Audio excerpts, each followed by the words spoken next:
तो तारीख है 27 मार्च 2026। ये एक ऐसी तारीख है जो शायद इंडिया के डिफेंस हिस्ट्री में हमेशा के लिए दर्ज हो जाएगी, क्योंकि इसी दिन एक ऐसा ऐलान हुआ जिसने न सिर्फ भारत बल्कि पूरी दुनिया का ध्यान अपनी तरफ खींच लिया। एक ऐसा फैसला जो इंडिया की मिलिट्री पावर की तस्वीर हमेशा हमेशा के लिए बदल सकता है। तो चलिए समझते हैं कि आखिर हुआ क्या था उस दिन। बात ये नहीं है कि कोई एक दो हथियार खरीदे गए हैं, नहीं, ये एक पूरा का पूरा मेगा पैकेज है। मिसाइलें, ड्रोन, एयरक्राफ्ट, डिफेंस सिस्टम, सब कुछ एक ही बार में। आप समझ रहे हैं, ये भारत की सैन्य ताकत का एक ऐसा अपग्रेड है जो शायद इससे पहले कभी नहीं देखा गया। और अब बात करते हैं कीमत की। इसका बजट कितना है? सुनकर शायद होश उड़ जाएं, 1 लाख करोड़ रुपए से भी ज्यादा।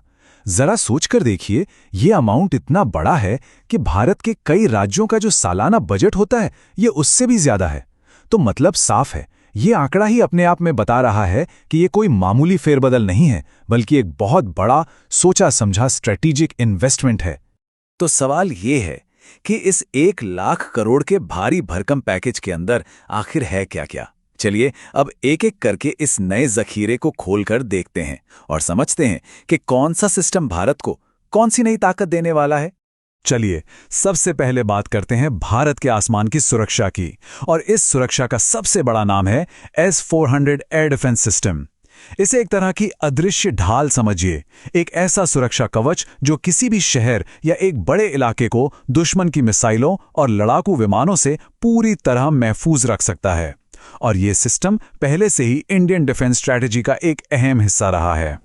और अब इस डील के तहत भारत इसकी ताकत को और बढ़ाने जा रहा है। इसकी सबसे खास बात जानते हैं क्या है? ये सैकड़ों किलोमीटर दूर से ही दुश्मन के फाइटर जेट्स, मिसाइल और यहां तक कि आजकल के जो छोटे छोटे ड्रोन्स हैं उनको भी डिटेक्ट करके हवा में ही तबाह कर सकता है। अगर इसे आसान शब्दों में समझना हो तो बस इतना समझ लीजिए कि भारत के आसमान पर एक लोहे का किला तैयार हो रहा है। एक ऐसा किला जिसे भेद पाना किसी भी दुश्मन के लिए लगभग नामुमकिन होने वाला है। अच्छा, डिफेंस की बात तो हो गई, अब जरा अटैक की बात करते हैं। और जब अटैक की बात हो तो ब्रह्मोस का नाम तो सबसे पहले आता है। ये वो मिसाइल है जो अपनी रफ्तार और अपनी जबरदस्त सटीकता के लिए पूरी दुनिया में फेमस है। इस डील का मतलब है कि अब ब्रह्मोस मिसाइलों को और भी बड़े पैमाने पर सेना में शामिल किया जाएगा। इनकी स्पीड आवाज की स्पीड से लगभग 3 गुना तेज है, और अब तो इनके और भी ज्यादा रेंज वाले वर्जन आ रहे हैं। अब इतनी तेज स्पीड का असल मतलब क्या होता है? इसका मतलब है जीरो रिएक्शन टाइम। दुश्मन को संभलने का या बचने का मौका ही नहीं मिलता। जब तक उन्हें यह समझ आए कि हमला हुआ है तब तक खेल खत्म हो चुका होता है। लेकिन सोचिए, दुनिया की सबसे अच्छी मिसाइलें और तोपें भी तब तक किसी काम की नहीं हैं जब तक उन्हें सही समय पर सही जगह पर पहुंचाया ना जा सके। किसी भी सेना की असली रीढ़ की हड्डी होती है उसकी लॉजिस्टिक्स, और यहीं पर एंट्री होती है मीडियम ट्रांसपोर्ट एयरक्राफ्ट की। इस डील में लगभग 60 नए ट्रांसपोर्ट एयरक्राफ्ट खरीदने की उम्मीद है। ये विमान क्या करेंगे?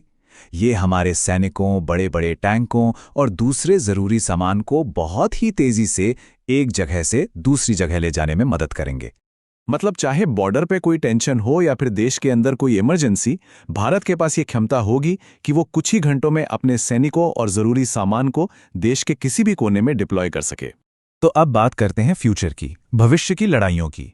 और इस सौदे का एक बहुत ही इंपॉर्टेंट हिस्सा है हमारे अपने स्वदेशी लड़ाकू ड्रोन्स, यानी कि अनमैन्ड कॉम्बैट एरियल व्हीकल्स या UCAVs।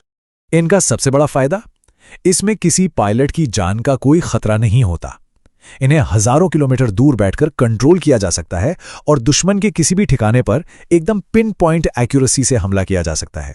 और ये लाइन आज की हकीकत बन चुकी है। पूरी दुनिया में जंग लड़ने के तौर तरीके तेजी से बदल रहे हैं। अब लड़ाइयां सिर्फ टैंकों और फाइटर जेट से नहीं, बल्कि ड्रोन्स के झुंड से लड़ी जा रही हैं। तो इस टेक्नोलॉजी में इन्वेस्ट करना भविष्य की तैयारी है। अच्छा, हवा और फ्यूचर टेक्नोलॉजी के बाद अब वापस जमीन पर आते हैं। भारत की आर्टिलरी यानी कि हमारा तोपखाना, उसे भी एक बहुत बड़ा अपग्रेड मिलने जा रहा है। इसमें धनुष जैसी भारत में बनी तोपों को बड़े नंबर्स में शामिल किया जाएगा, जो हमारी सेना की लंबी दूरी तक मार करने की ताकत को जबरदस्त तरीके से बढ़ा देंगी। तो कुल मिलाके जमीन पर भारत की जो मारक क्षमता है वो कई गुना बढ़ने वाली है, और इसका सीधा असर हमारी सीमाओं पर दिखेगा, जहां दुश्मन को कोई भी हिमाकत करने से पहले 100 बार सोचना पड़ेगा। हमने सारे सिस्टम्स की बात तो कर ली, लेकिन अब जरा इस पूरे पैकेज के फाइनेंशियल और स्ट्रेटेजिक यानी कि इसके वित्तीय और रणनीतिक स्केल को भी समझने की कोशिश करते हैं। तो चलिए एक बार फिर से इस जादुई आंकड़े पर नजर डालते हैं। 1 लाख करोड़ रुपए, ये सिर्फ एक खर्चा नहीं है, ये भारत का अपनी सुरक्षा के भविष्य पर लगाया गया अब तक के सबसे बड़े दावों में से एक है। लेकिन रुकिए, यहाँ एक बहुत जरूरी बात है। ये जितनी बड़ी और एक्साइटिंग खबर है ना, इसकी कुछ बारीकियों को समझना भी उतना ही जरूरी है। तो इसे ऐसे समझते हैं, सरकार ने अभी सिर्फ एक प्रिंसिपल अप्रूवल दिया है, मतलब हरी झंडी दिखा दी है। ये सिर्फ पहला स्टेप है। इसके बाद क्या होगा? कंपनियों के साथ लंबी बातचीत चलेगी, नेगोशिएशंस होंगे, हर चीज की जांच होगी, और जब सब कुछ फाइनल हो जाएगा तब जाकर कहीं कॉन्ट्रैक्ट साइन होंगे। तो हाँ, ये एक बहुत बड़ी शुरुआत है, लेकिन ये अभी मंजिल नहीं है। तो ये है भारत का मेगा डिफेंस पुश, एक ऐसा कदम जो देश की मिलिट्री पावर को एक बिल्कुल नई दिशा दे रहा है। लेकिन असली सवाल तो अब यहां से शुरू होता है। जब भारत सैन्य रूप से इतना ज्यादा शक्तिशाली हो जाएगा तो दुनिया के समीकरण कैसे बदलेंगे? ग्लोबल पॉलिटिक्स पर इसका क्या असर होगा? कौन दोस्त बनेगा और किसके साथ रिश्ते बदलेंगे? ये वो सवाल हैं जिन पर सोचना जरूरी है।